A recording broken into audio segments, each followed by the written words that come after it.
This is the solution PDF of one of you.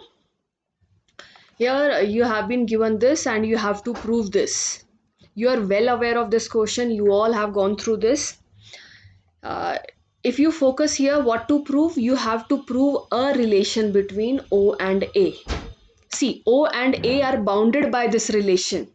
Okay, so if instead of this in the question, if I would have asked, find out the relation between O and A, that would mean that you have to reach an equation in which there is O and there is A also.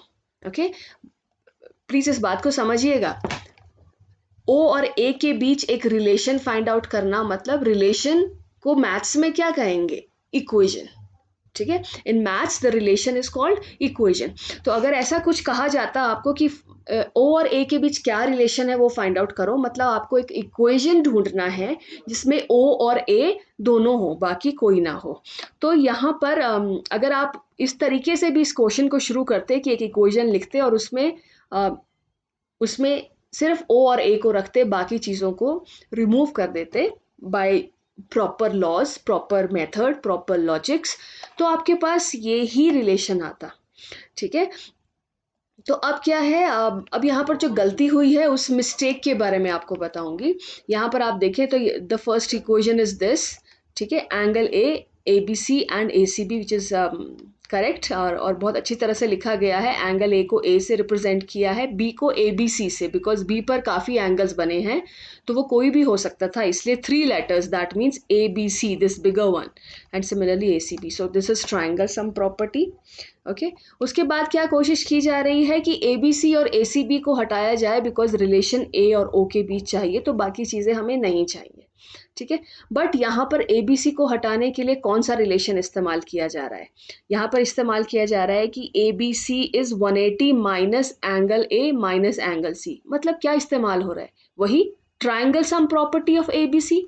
देखिए ये कैसे लिखा गया, triangle sum property, और ये उसी triangle sum property से, in fact ए C B के लिए भी वही ट्राइंगल सम प्रॉपर्टी. तो आप बेसिकली, अब अगर मैं वर्ड्स में इनको लिखूं तो आप क्या लिखना चाहते हैं? आप लिखना चाह रहे हैं ये एंगल और ये एंगल तीनों मिलकर 180 डिग्री होता है, 180 डिग्री होता है. तो एंगल, और फिर आप दूसरा रिलेशन, और मतलब बिकॉज ये आपका दूसरा रिलेशन आपके ऊपर है, और एंगल बी क्या होता है जब हम 180 में से ए और सी को निकाल दें, और एंगल सी क्या होता है जब हम 180 में से ए और बी को निकाल दें. यहाँ पर तो ये एक ही बात हुई ना. देखिए कभी भी एक सेम पीस ऑफ इंफॉर्मेशन को बार बार इस्तेमाल करेंगे तो आप एक लूप में फंसते जाएंगे, और इन लूप से ही आपको बचना है. आपका सॉल्यूशन कैसा होना चाहिए? प्रोग्रेसिव. प्रोग्रेसिव मीन्स हर एक बात के बाद आप एक नई बात बोले through your equations. Mathematical language में आप नई बात बोले, बट यहाँ पर कोई नई बात नहीं बोली गई. ठीक है, और मुझे पता है इट्स इनिशियल स्टेजेस, ये सब चीज़ें होती हैं, that's why I am warning you here. Means मैं बता रही हूँ कि ये गलत है, ये सही है, ये चीज़ें बता रही हूँ. तो आप क्या करना चाह रहे हैं? ये इसको यहाँ सब्स्टिट्यूट करना चाह रहे हैं, इसको यहाँ सब्स्टिट्यूट करना चाह रहे हैं. उससे कुछ नहीं मिलेगा आपको, आप एक लूप में घूमते जाएंगे. ठीक है, ये वही बात हुई कि आपको पता है x प्लस वाई जो है 5 है. ठीक है, और अब दूसरी बार इसी इक्वेशन को यूज करके क्या बोल रहे हैं कि x 5 माइनस वाई भी होता है. ठीक है, तो आपने यही इंफॉर्मेशन किया और इस इंफॉर्मेशन का मतलब ये भी इस्तेमाल किया. अब आप इसको यहाँ सब्स्टिट्यूट करने जा रहे हैं, तो आपको क्या मिलेगा? अगर आप x को 5 माइनस वाई यहाँ लिखे, कुछ भी नहीं मिलेगा आपको, सब कुछ कैंसिल हो जाना है यहाँ पर, क्योंकि आपने कोई नई बात बोली नहीं. अब यहाँ पर 5 इक्वल्स 5 तो होता ही है, कोई बड़ी बात. Mean same piece of information को बार बार इस्तेमाल करके आप एक लूप में फंस रहे हैं. आपको एक थॉट्स दिखाने की, अच्छा मुझे बी को रिप्लेस करना है कोई और पीस ऑफ इंफॉर्मेशन. ठीक है, और ऐसा इंफॉर्मेशन कि मैं ओ तक पहुंचूं. तो देखिए ये लूप में फंसे भी हैं. देखिए ये कहाँ पहुंचे हैं, इन्होंने इन दोनों को यहाँ सब्स्टिट्यूट किया और ये कहाँ पहुंचे? इधर. और ये क्या है? माइनस ए माइनस सी माइनस बी इक्वल्स माइनस 180. कहीं नहीं पहुंचे, वापस वहीं पर. देखिए इस फर्स्ट इक्वेशन और इस इक्वेशन में कोई डिफरेंस नहीं है. ठीक है, अगर आप -1 से इसको मल्टीप्लाई करें तो this is a plus B plus C equals 180. तो ये तो मीन्स इस प्रोसीजर का तो कोई फायदा नहीं है ना यहाँ पर. ठीक है, आगे इन्होंने प्रोसीजर इस्तेमाल किया, उसमें क्या लिखा इन्होंने C की जगह पर 2y लिखा है, B की जगह पर 2x। अब कुछ नया है, C की जगह पर 2y और B की जगह पर 2x। ये नई पीस ऑफ इंफॉर्मेशन है। वो क्या है? The angles are getting bisected. तो ये एंगल सम से अलग इंफॉर्मेशन है, सेकेंड पीस ऑफ इंफॉर्मेशन है आपके पास, है कि नहीं? तो ये नया पीस ऑफ इंफॉर्मेशन है और इसमें सब्स्टिट्यूट करके इनको एंड में आंसर मिल भी गया है, बट इसका तो कोई फायदा नहीं ना। यही पीस ऑफ इंफॉर्मेशन यहाँ बिगनिंग में भी सब्स्टिट्यूट किया जा सकता था। तो what's the in short, do not use the same piece of information time and again. ठीक है, मतलब फिर तो ये आपको समझ ही नहीं आएगा हम कर क्या रहे हैं। ओके, जस्ट बी प्रोग्रेसिव और कुछ सम्स, 3-4 सम्स करने के बाद आप अपने सम्स को अच्छे से स्ट्रेटेजाइज करना सीख जाएंगे। मतलब कि आपको बिगनिंग में ही पता चल जाएगा मुझे कौन सा प्रोसीजर अडॉप्ट करना है। अब आपको एक और पीडीएफ की तरफ ले जाती हूँ। रुकिए, यहाँ पर, ठीक है। ये एक और पीडीएफ है और ये नया सम है।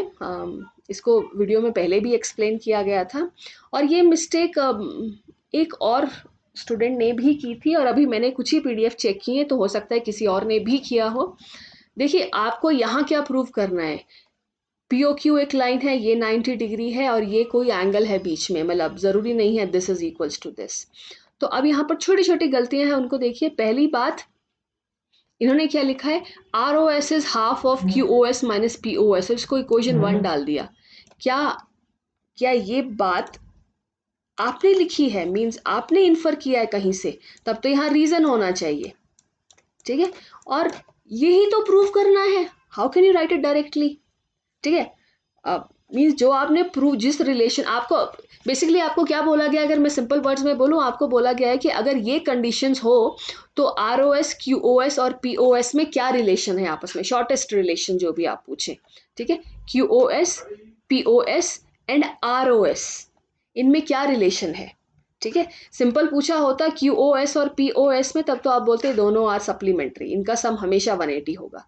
तो बहुत सिंपल सी बात होती that QOS plus POS is 180 और यही रिलेशन होता। पर अब ये बोल रहे हैं तीनों में क्या रिलेशन है। ठीक है, मतलब कि अगर ROS 40 डिग्री होता है तो मीन्स ऐसे से कुछ, मतलब if 2 of the angles are given, third you should be able to find out third. ठीक है, इनमें से किसी का भी फिक्स नहीं है। आप देखिए QOS, हमें नहीं पता QOS कितना है, हमें ये पता है 90 से ज़्यादा है। तो QOS किस पे डिपेंड करता है? POS पे, है कि नहीं? और सॉरी, ROS पे। QOS किस पे डिपेंड करता है? ROS पे। ठीक है, और POS भी किस पे डिपेंड करता है? ROS पे। मतलब कि ये तीनों आपस में लिंक्ड है। या फिर आप ऐसे बोल दो कि ROS किस पे डिपेंड करता है? QOS पे। जितना बड़ा QOS होगा उतना बड़ा ROS होगा। तो इन तीनों में क्या रिलेशन है? तो रिलेशन ये है जो आपको प्रूव करना है। तो आप उसको लेके नहीं चल सकते हैं। मैंने आपको वीडियो में कहा था कि आपको 2 इक्वेशंस बनाई हैं। हाँ, यहाँ बनाई गई हैं, दोनों करेक्ट हैं। ठीक है, पर उन इक्वेशंस का करना क्या है? ठीक है, आप, इन्होंने क्या किया है कि इन दोनों इक्वेशंस को यहाँ सब्स्टिट्यूट कर दिया। भाई यहाँ पर आप डाल दोगे, ठीक है, पर आप कब बोलोगे कि आपने कोई रिलेशन प्रूव किया? आप कैसे बोलोगे कि ये प्रूव हो गया? आप तो इसी को इस्तेमाल करने लग गए। ठीक है, आइडियली होना क्या चाहिए था? QOS में से POS को सब्ट्रैक्ट करते और आंसर आता ट्वाइस ROS, तब प्रूव होती ना। तो आपने कुछ गलत, आपने इस इक्वेशन को नहीं यूज किया था। फिर आपने क्या था, QOS के लिए एक इक्वेशन लिखी POS के लिए, कि QOS हमेशा इन दोनों के सम के बराबर है, POS हमेशा इनके डिफरेंस के बराबर है, और QOS और POS का डिफरेंस इनके डिफरेंस के बराबर है, और इनका डिफरेंस किसके बराबर है? ROS के बराबर। यहाँ पहुंचना चाहिए था और यहाँ पर ये पहुंचे कहाँ है? ROS is equals to half ROS। This can not be true. तो कहीं ना कहीं तो मिस्टेक भी हो गया, और मोर ओवर स्टार्ट ही गलत हुआ है। They can not substitute in this equation, start ही गलत हुआ है और ये तो यहीं पे समझ जाना चाहिए था देयर इज समथिंग रॉन्ग। यहाँ पहुंचे हैं और आप लिख रहे हैं कि आपने प्रूव कर दिया। कैसे प्रूव हुआ भाई? ठीक है, अब जाते हैं अपने सेकेंड थिंग पे। यहीं पर एक और चीज है, यहाँ पर लिखा गया QTR is equals to 180 minus Q&R।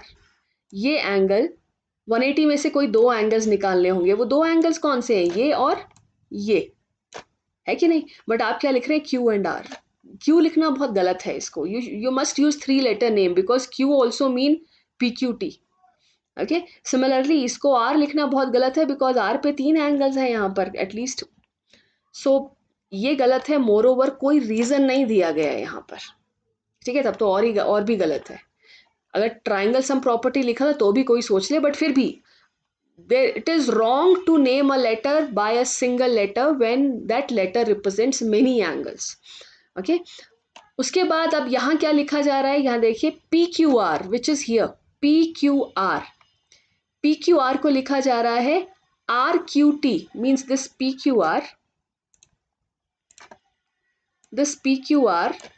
is written equals to RQT, means this angle plus this angle, which is correct, है ना। ये जो एंगल है इन दोनों का सम से बना है, ठीक है, विच इज करेक्ट। बट आप रीजन क्या दे रहे हैं, एज TQ बाइसेक्ट्स। भाई ये एंगल इन दोनों के सम के बराबर होगा, अब चाहे ये बाइसेक्टर हो चाहे ना हो। अब मुझे एक बात बताइए, इज दिस प्लस दिस, इन दोनों एंगल्स को जोड़ेंगे तो क्या ये इस बड़े के बराबर होगा? हाँ होगा। RP तो कोई बाइसेक्टर नहीं है, फिर भी होगा ना। तो ये रीजन यहाँ गलत दिया गया है, ठीक है।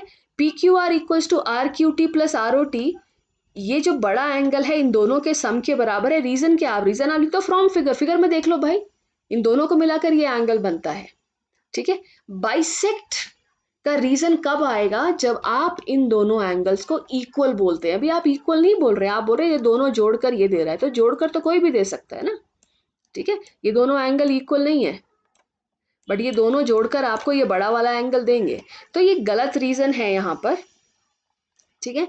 इसको या तो लिखते ये PQR is twice of ROT और ट्वाइस ऑफ RQT, व्हाटएवर, ठीक है। सो यहाँ पर PQR एंड ROT लिखा गया है, कुछ तो गड़बड़ है, ठीक है। ये RQ होना था, ये एक और मिस्टेक है यहाँ पर। सो गॉट टू नो कि ये रीजन यहाँ पर गलत है। अब एक और चीज अब आपको यहाँ पर बताएं, यहाँ पर लिख रहे हैं angle R equals to Y plus 180 minus 2Y, she means by this, okay, this angle. But R पे बहुत सारे एंगल्स हैं अब, ठीक है। अब दोबारा से क्या किया गया है यहाँ पर दोबारा से इस रिलेशन में यूज हो गया है सब कुछ, ठीक है। QTR, ये Q और R को यहाँ इस्तेमाल किया गया है QTR बनाने के लिए, और QPR यहाँ निकाला गया। फिर से क्या हुआ है इस रिलेशन में, मीन्स इन्होंने क्या किया, QTR का वैल्यू निकाला, QPR का वैल्यू निकाला, और दोनों को यहाँ सब्स्टिट्यूट कर दिया इस रिलेशन में। इस रिलेशन में सब्स्टिट्यूट नहीं करना है। देखिए पहली PDF से हमने ये सीखा कि एक ही इंफॉर्मेशन को बार बार इस्तेमाल ना करें। इसमें क्या स्ट्रेस आउट करना है कि जो आपको प्रूव करने को दिया है उस रिलेशन को यूज ना करें। होना क्या चाहिए था कि आप QTR QPR दोनों निकाल देते और फिर दिखाते कि उनके जो आंसर्स हैं वो एक दूसरे के हाफ हैं, ऐसा कुछ, ठीक है। बट ये कुछ ऐसा कर रहे हैं और एंड में रिजल्ट क्या है, एंड में आया x minus y equals x minus y. मतलब व्हाट डज दिस मीन, ठीक है। या तो आप इनको अलग अलग सॉल्व करो, ठीक है। तो उसमें क्या होगा कि आपने यहाँ ये किसको सॉल्व कर रहे हैं, आप सॉल्व कर रहे हैं, दिस इज एंगल QTR। आपने QTR को सॉल्व किया और आप पहुंचे x माइनस वाई पर, ठीक है। और यहाँ पर आपने किसको सॉल्व किया है, I don't know what is, how did you get minus 2x plus 2y? So this is, I really don't know. Yeah, this is minus 2x plus 2y. तो आप half of QPR, this is your half of Q, बिना बीच में equal to sign मत लगाइए, अलग अलग solve करो। बीच में इक्वल टू साइन लगाएंगे मतलब आप पहले ही इनको इक्वल लेके चले हैं, तो कब बोलेंगे ये इक्वल हो गए प्रूफ। अब QTR x माइनस वाई निकला और QPR कितना निकला आपका 2x plus 2y, means half of 2x plus 2y which is x plus y. तो कहाँ सेम है, ये x माइनस वाई है, ये x प्लस वाई है, तो ये तो सेम हुआ ही नहीं। How can you write that this is equals to this here. हाँ यहाँ आपकी मिस्टेक है, यहाँ माइनस होना चाहिए था, माइनस, और फिर ये शायद ठीक आता। बट यहाँ पर भी क्या है आपके पास, I don't know how did you changed it, आपने यहाँ x का साइन चेंज कर दिया है, यहाँ भी मिस्टेक है। सो वन थिंग, कहीं ना कहीं मोटा मोटा सम ठीक होता, but you have made many mistakes in calculation here here. ठीक है, तो ये तो इनकी अपनी पर्सनल मिस्टेक्स हैं, ज़रूरी नहीं है कि सब ये करें। ठीक है, तो motive of making this video is just to tell you कि जो इक्वेशन आपको दिया गया है प्रूव करने के लिए, उसका इस्तेमाल हम नहीं करते हैं। वो तो प्रूव करना है हमें। आपको सिंपल क्या करना है, लेफ्ट साइड है उसको लो, उसको सॉल्व करो, means half of Q P R कितना है, इक्वेशन लिखो, उसका हाफ करो, एंड क्यू टी आर भी करो, और देखो दोनों के आंसर सेम आते हैं कि नहीं। तो आप ऐसा कर सकते हैं। That's all for this video.